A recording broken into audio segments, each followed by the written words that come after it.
They came back with a Premiership title.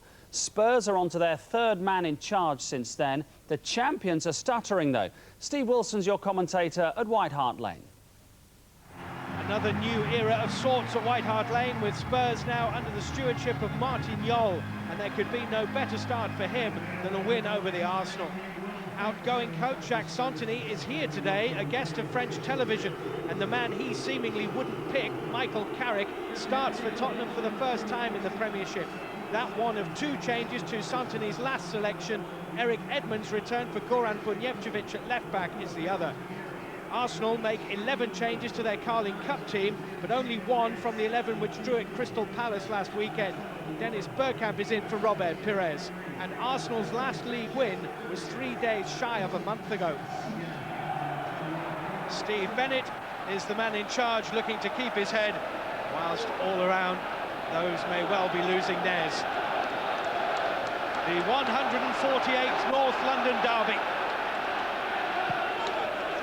It's Tottenham in white, of course, Arsenal in red. And here's Edmund. And Carrick. What a good ball for Carrick's first touch in a Premiership start for Tottenham.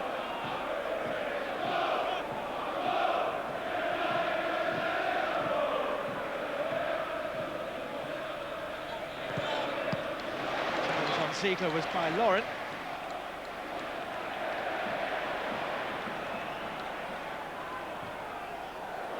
That's a lovely ball. It's Defoe who's in the penalty area. Robbie Keane's arriving now. Mendes at the back post. It's Mendes! Good football by Tottenham Hotspur, and a poor throw by Lehmann.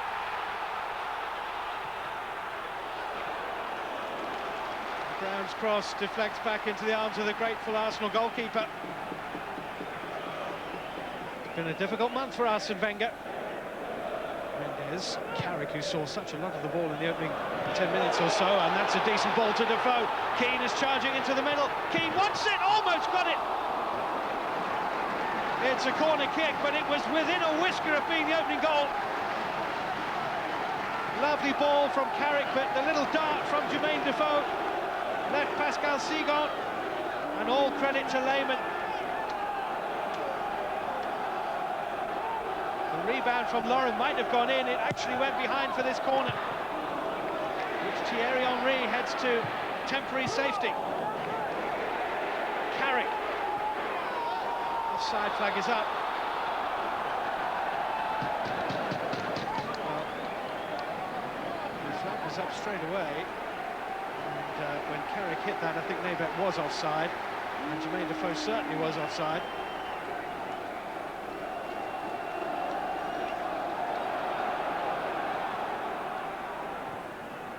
Vieira looking for Henry, King with the header.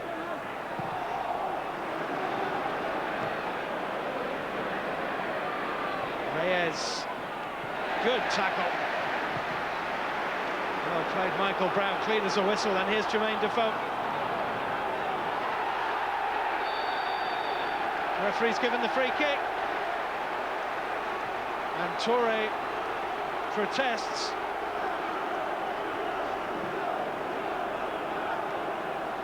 Camero and Nebet have joined the usual suspects inside the penalty area. It's a good delivery. Toure got his head on it. Hit the referee on its way to Lauren.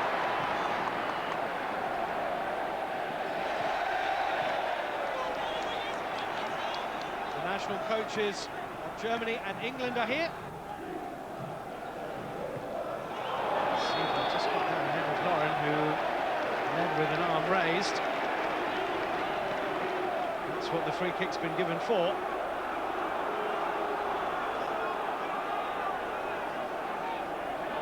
Can Carrick find someone in white? It's got Nebet and Pamero and King and Defoe and Robbie Keane and Michael Brown to aim for.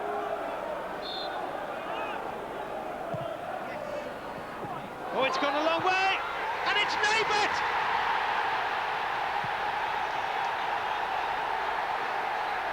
Arsenal are behind, and Nuruddin Nebet has scored his first Tottenham Hotspur goal, and what an occasion on which to score it.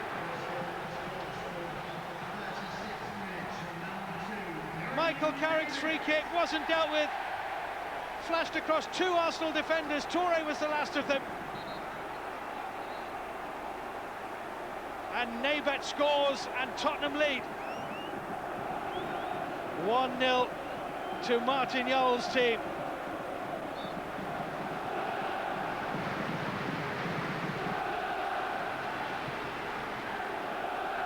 Here's Defoe finding Mendes.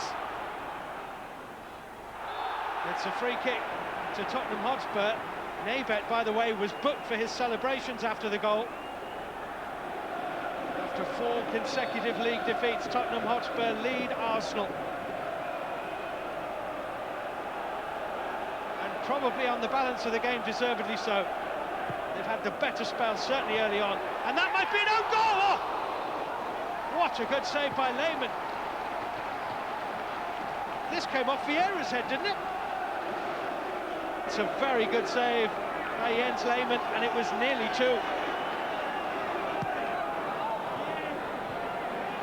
Here's Keane. Are Arsenal rocking here? Confidence low. Almost squeezed through by Brown towards Robbie Keane. Now Ziegler. Offside flag, and Ashley Cole's done well.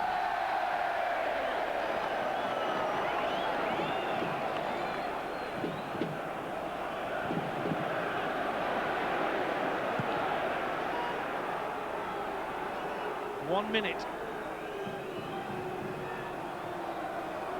Lauren. And Henry, and Thierry Henry. Brilliant goal. Quite brilliant equaliser by Thierry Henry in stoppage time at the end of the half. Thierry Henry's first touch made an inch or 2 of space, and it is 1 apiece. Right at the end of the first half. No offside against Henry. That was the touch which counted. First touch was to control a difficult ball. Second touch was to score.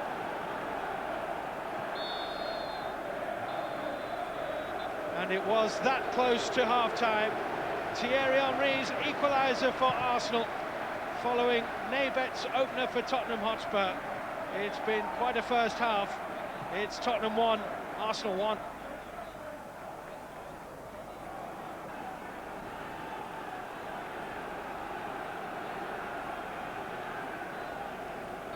Arsenal second best for periods of that first half, and behind right until the last few seconds of it. But all square at White Hart Lane, as it has been for the last 4 matches here between Tottenham and Arsenal.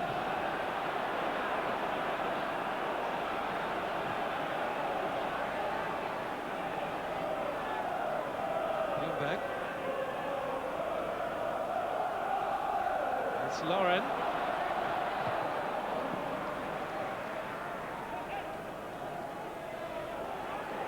Keane outnumbered.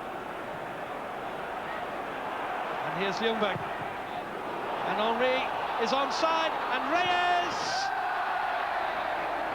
What a great opportunity for Arsenal. One which their manager clearly feels they should have taken. Thierry Henry and Reyes in there.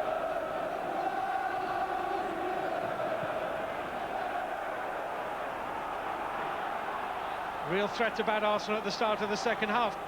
Dennis Bergkamp. Awkward ball. Well, Robinson presumably wasn't communicating with King. The upshot of it all is that Arsenal have a corner kick, needlessly conceded. 6 committed forward here, Arsenal. Tottenham haven't left anybody up. It's Sigon!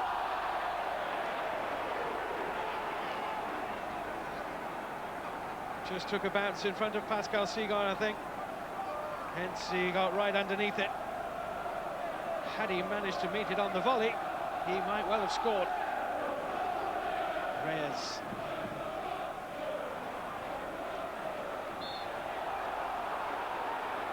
Reyes beat Pamereau quite beautifully there. He didn't even move the ball, just moved his body and managed to get the better of the defender, who clearly didn't enjoy the experience. And this Arsenal free kick is from a position very similar to the one from which Tottenham scored in the first half, and that's Ljungberg.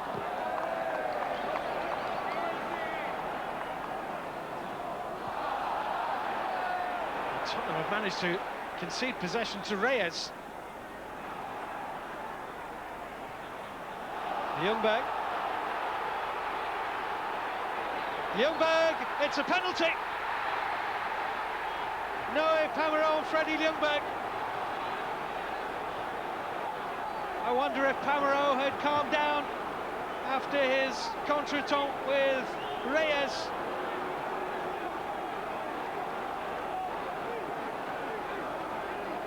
Well, his outstretched left foot has caught Freddie Ljungberg on the back of the right calf, and Arsenal have a penalty kick. And Lauren is to take the Arsenal penalty.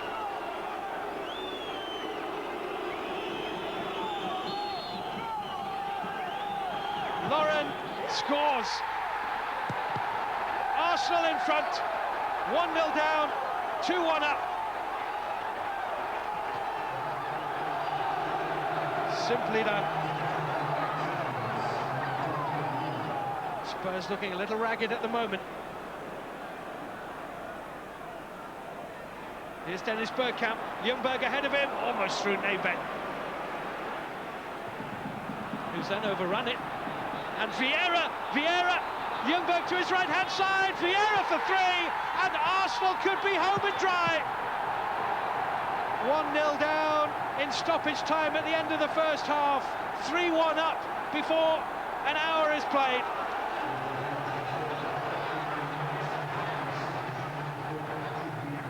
And Nebet tried to do too much with it, and Patrick Vieira picked his pocket, and Vieira beat Robinson.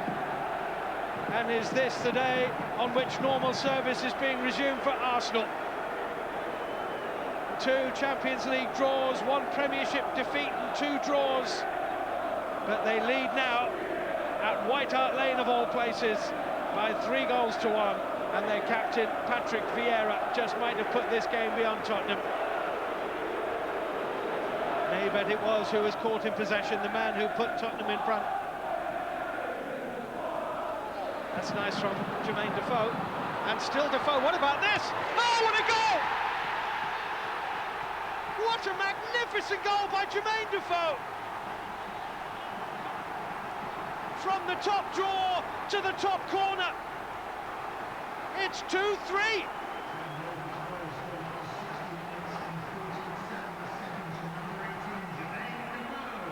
Fabulous goal.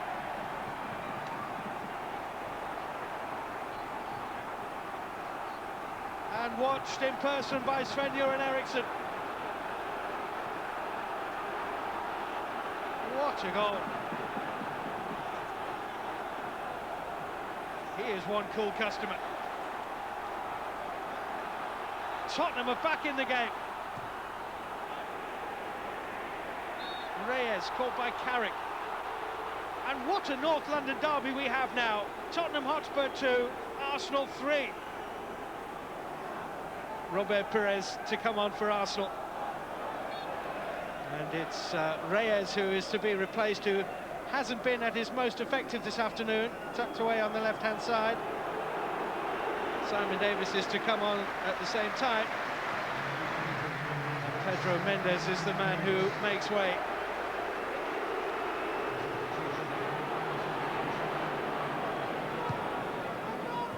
Bergkamp, Fabregas, Bergkamp, Fabregas, Bergkamp.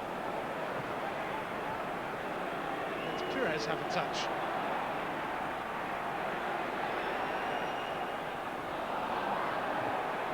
Nebet was caught. It's Pires, it's Fabregas, it's Freddie Ljungberg, it's 4-2. Arsenal 2 ahead again. And it was Naybet here who was caught in possession again, just as he was for Patrick Vieira's goal. And Ljungberg was clearly onside, and Arsenal lead by 4-2 at White Hart Lane. And there is still more than 20 minutes to play. Freddie Canute is on that far touchline, preparing to come on for Tottenham.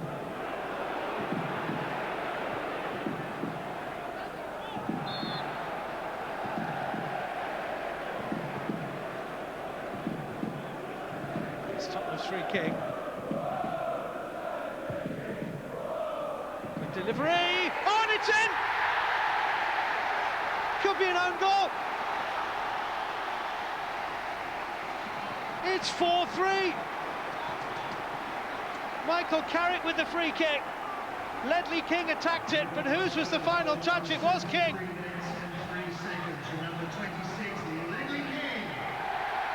Well, has there ever been a derby quite like this? Tottenham 3, Arsenal 4. Oh, it's Ledley King's goal. It's Seagull. It's Cole, and Tottenham are back to within 1 goal again. And in half an hour of playing time, we've now had 6. And here's Defoe! Another Tottenham goal will blow the roof off White Hart Lane if it's an equaliser. Cole and Camero made contact.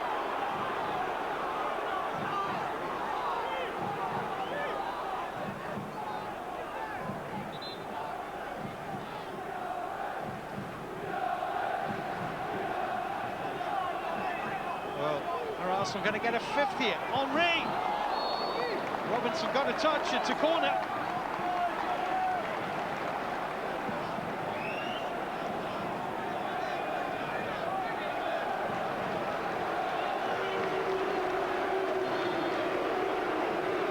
Tottenham Hotspur making the substitution. Freddie Canute is the man who is coming on for Michael Brown.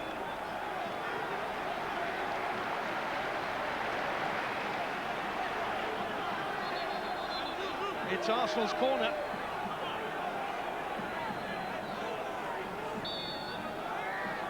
It's Henry. Vieira got a touch. Perez!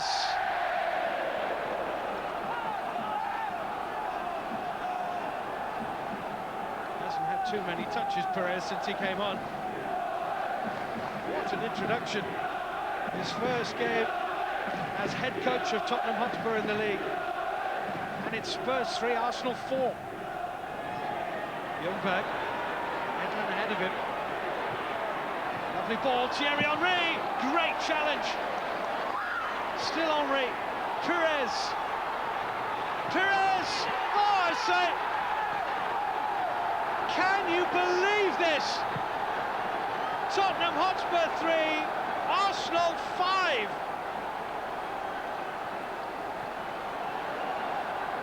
And it is 5 years since Arsenal won at White Hart Lane.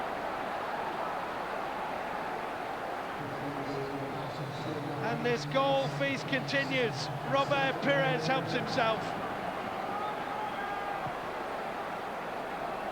An extraordinary North London derby, and surely one of the matches of this season. There is Frank Anderson, Martignol's boss.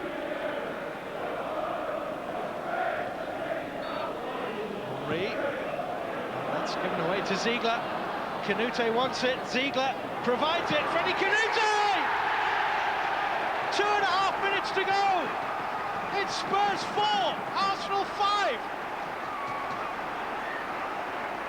And Canute scores his first league goal since December of last year.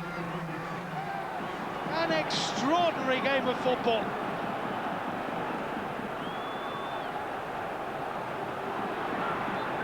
Good header out. It's a Tottenham throw-in. Rito Ziegler to take as much leverage as possible. Seagon got a head on it. Ziegler. Pires back towards his own goal. Davis! No deflection, it's a goal kick to Arsenal. And this just might be the last chance that Tottenham get. All eyes now on the referee as Jens Lehmann clears. Tottenham Hotspur scored the first goal of the game. They scored the best goal of the game, but Arsenal hit 5 with 5 different goal scorers to boot. They are back to winning ways. Tottenham lose again, but what a match. Tottenham Hotspur 4, Arsenal 5. It was a game where we have shown quality again today, and I feel we are back, showed mental strength, team spirit again, and that's very positive because we had difficult moments, 1-0 down, came back to 1-1 just before half-time. And in second half we were always in front, but never really comfortable because 3-1, 3-2, 4-3, 4-2, 4-3, and finishing 5-4 with 5 minutes to go.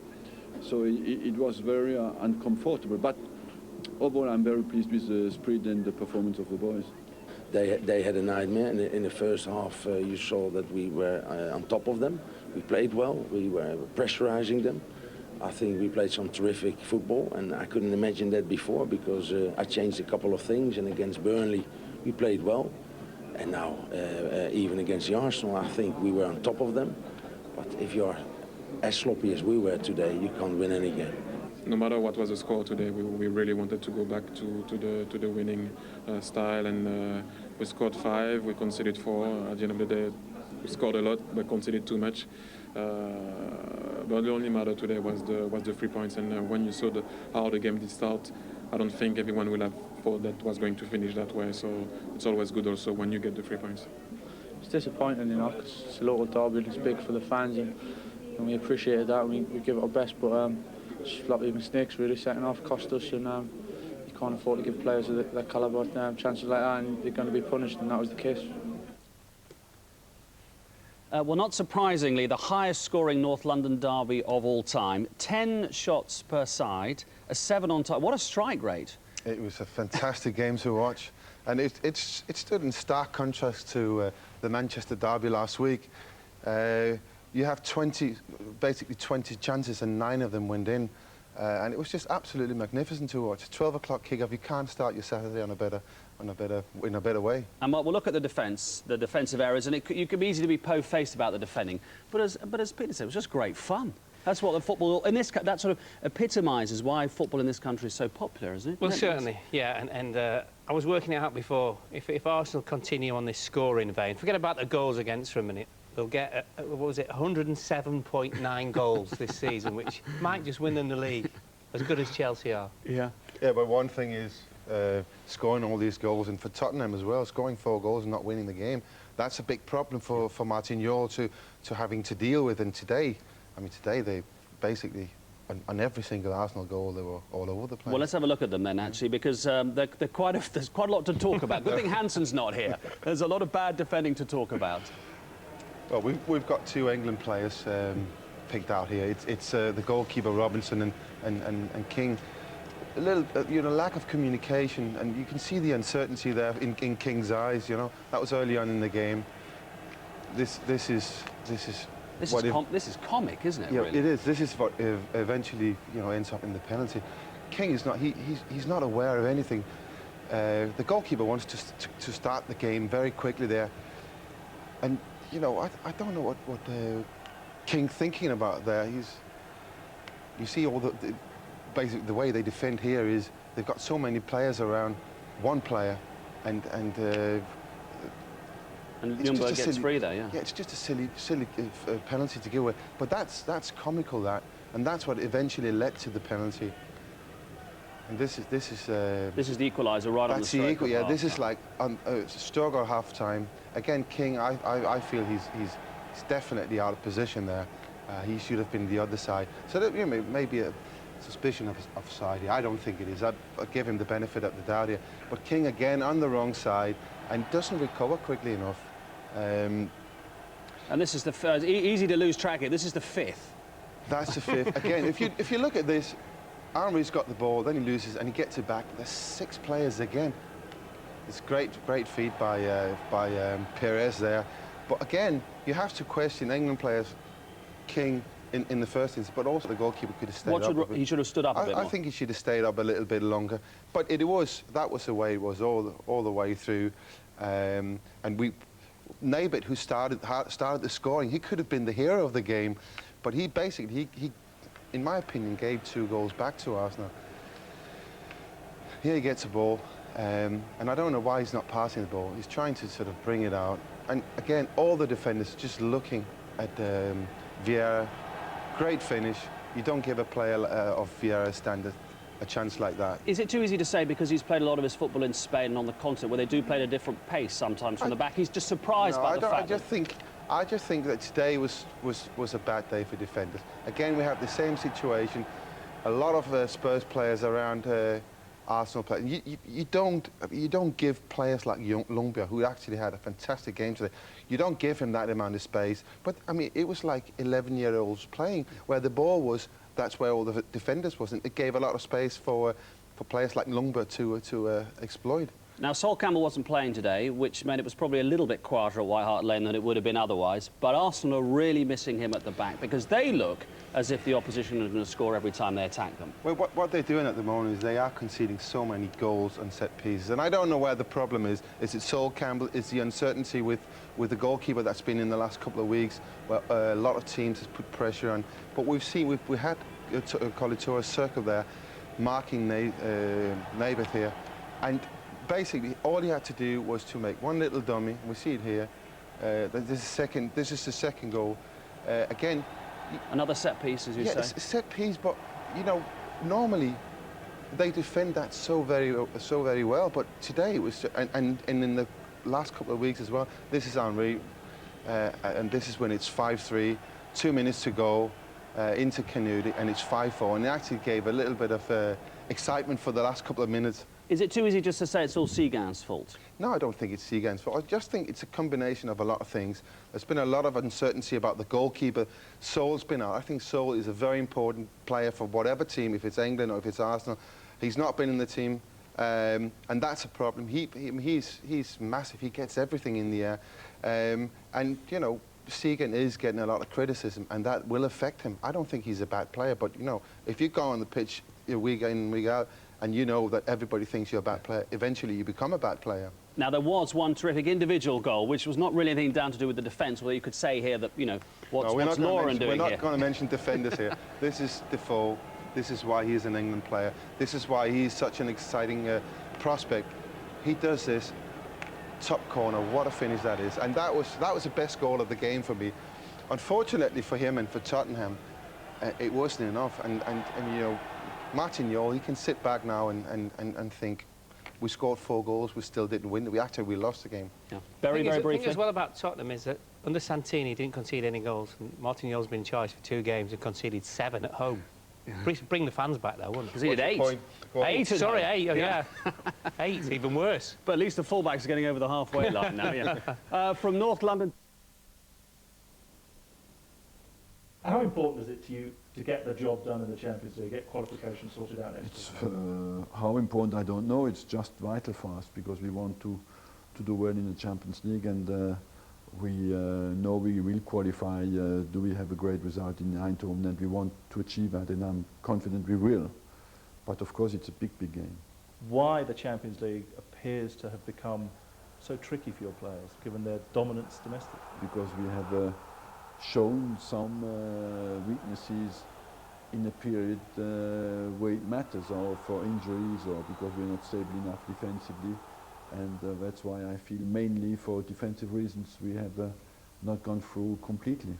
The ruthlessness that you have domestically when you're finishing a team off, you know, 3, 4, 5-0, whatever, seems harder for you to do in Europe. It's true, because in Europe as well we have a massive reputation now. And you see the teams who play against us are just happy to defend and frustrate us, and that's difficult in football when both teams don't take initiative. You know, we had a draw at Rosenborg where we were so happy after the game. We had a draw at Panathinaikos where we were so happy after the game. But even teams who play against us at home, They're happy before the game starts to play a draw. Which teams, because I know you watch all the games, will have caught your eye so far? Barcelona. Good discipline mixed with a good technical level, great technical ability, and they look to me at the moment the biggest competitors in November. But you know, in football until April, May is a long way. Arsenal-Barcelona final next May would suit you? Listen, I would sign for it now, but they are in a much more comfortable position at the moment than we are. But we want, of course, to make the qualification first and then see where we go from there.